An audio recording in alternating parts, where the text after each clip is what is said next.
Сәлеметсіздер ме, құрметті тыңдармандар, бүгінгі подкастымызда біз мектебіміздің тәжірибелі ұстаздарымен сұхбаттасатын боламыз.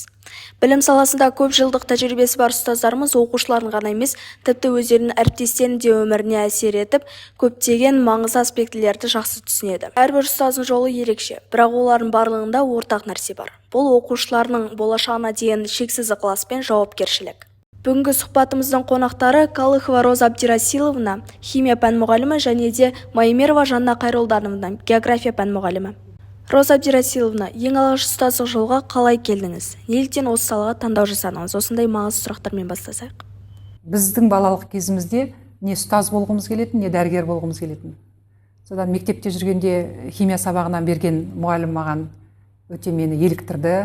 Өзінің білімімен, жүріс-тұрысымен, мәдениетімен, ішкі сыртқы жан дүниесімен маған қатты ұнағандықтан тура сол апайға ұқсап мен де химия пәнінің мұғалімі болғым келді. Содан химияны жақсы оқып, бүгінгі күнде химия пәнінің мұғалімімін. Жақсы, рахмет. Ал енді келесі сұрақ Жанна апай сізге қойылады.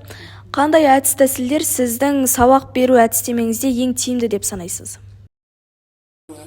Енді қандай әдістерді айтсақ болады? Әдістердің түрлері өте көп қой, әсіресе мына сабақтарда тиімді әдістердің бірі топтық жұмыстар деп айтуға болады, топтық жұмыстарды айтуға болады, оқушылармен жұмыстан жеке жұмыстар. Сонымен қатар бірнеше сабақтың қызықты өтуі үшін балаларға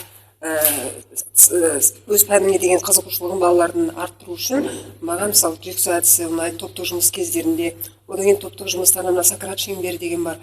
Балалардың бір-біріне түсіндіруі, бір-біріне сұрақ қоюы, және де сол сұрақтарға жауап берулерінде осы Сократ шеңберінің балалар үшін тиімділігі зор деп ойлаймын. Басқа да әдістер бар, мен соның ішінде негізгі осы екі әдісті мен сабағымда көбірек пайдаланамын. Роза апай, сізге білім беру саласындағы ең қиын кез келген кезеңдер болды ма? Оны қалай еңсердіңіз, қалай ұстандыңыз? Қызық сұрақ екен. Иә, білім беру саласында еңсерген қиындықтар болды. Ол қиындықтарды еңсеру үшін ең алдымен қиындықтарға тоқталып кетерміз. Енді мен жаңадан мектепке келген кезде, ұстаздық жолымды бастаған кезде, жасырақ кезімде, менің ойымша барлық оқушылар химияны бәрі-бірдей білу керек, бәрі-бірдей меңгеру керек деген ой болған. Кейін бірте-бірте мен мына нәрсені түсіндім. Өмірде барлығы бірдей химияны білмейді екен. Біздің негізгі мақсатымыз оқушыларды адам қылып тәрбиелеу. Тек қана функционалды сауаттылық тұрғысынан алатын болсақ, алған білімді өмірде пайдалануға машықтандыру. Бірақ оның бәрі химик болып кетеді, немесе бәрі химия пәнінен 4-5-ке оқиды деген менің пікірімнің қате екенін бірте-бірте түсіндім да, оқушылардың алған білімін күнделікті тұрмыста пайдалануға ақырындап дағдыландыра бастадым. Одан кейін сабақты қызықты өткізу арқылы оқушылардың пәнге деген қызығушылығын арттыра бастадым. Сол кезде бірте-бірте оны сол қиындықтарды еңсердім деп айтуға болады. Оны қалай жүзеге асыруға болады деген кезде оқушыларды қызықтыру арқылы, әртүрлі әдіс-тәсілдерді пайдалану арқылы, зертханалық практикалық жұмыстарды көбірек ұйымдастыру арқылы, сол арқылы оқушылардың білімін жоғарылату, білім сапасын үдету арқылы, және оқушылардың назарын, зейінін сабаққа аудару мақсатында. Көп жағдайда мен енді ақын емеспін, бірақ ақынға жақынмын. Сол кездерде көбінесе бір ақындардың поэмаларынан үзінді, немесе бір химияға қатысты қызық нәрселерді көбірек пайдаланғанды жөн көрдім. Мысалы оқушыларға темірдей деп мақтаушы ек, темірдіңге күн өткен, күн өтпесе тұра ма ол 26-шы кезекте деп, периодтық жүйеде орналасқан элементтердің орны бойынша солай өлеңдер арқылы қызықтыруға бет бұрдым да, оқушылардың зейінін осыған шоғырландырып, осы арқылы мен қиындықты жеңдім деп ойлаймын. Жақсы, жауабыңызға рахмет. Жанна апай, білім беру саласында өзгерістер мен инновацияларды қабылдауда қандай қиындықтар туындады? Жақсы, қызық сұрақ екен шын мәнісінде. Біз 35 жылдан стажымыз бар мұғалімдерміз. Біз дәстүрлі әдісте сабақ беріп қалған адамдармыз.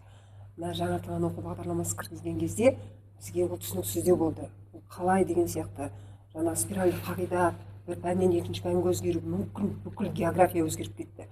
Әсіресе мына 7-ші сыныпта материктер географиясын өтіп жатқанымыз ол мүлдем жоқ болып кетті.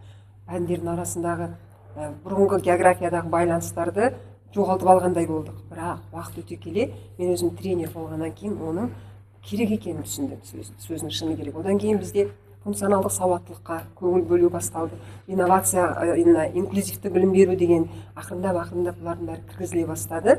Сосын кейін уақыт өте келе көріңіздер, курстар өтіп арқылы мұғалімдер осыған үйренеді. Яғни біздің өзімізде сол курстарды өтіп арқылы және сол курстарды беру арқылы біртіндеп осы жаңартылған оқу бағдарламасына енгізіліп, қазір бұйыртса мінекей біраз уақыттар болды осы жаңартылған оқу бағдарламасының нәтижесін көріп жатырмыз деп ойлаймын.